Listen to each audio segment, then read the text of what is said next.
मते ब्रह्मपुर फेमस लिया पापड़ कि बड़ी बहुत पसंद किंतु एठी ना ओनली मेला गुड़ाक ही मिले से भाविले घरे बनैबी। एथिपाई प्रथम मु लिया आ किछि भिजा होइतिबा सागु चिली फ्लेक्स राशि लुण जीरा आ किछि दही नेली तापरे जेतिकी सागु नेइथली तार 2 डबल पानी नेकी ताको मो भलसे सिझिया पई छाड़ी देली। ए भितरे मु लिया को 2-3 थर करके धोई देली आ चिपुड़ी की गोटे जगार काढ़ी नेली।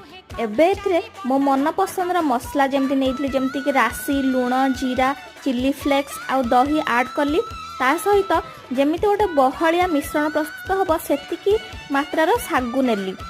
जेहेतु एटा मु फास्ट टाइम बनाउतली काले कला पड़ी जाय बोली डरिकी ताको नेकी खरारे गोळैली आ पांपड़ शेप रो बनैकी ताको खरारे सुखै देली। तापर देखो तो 2 दिन सुखिला पर केमती टाण हे जाईची।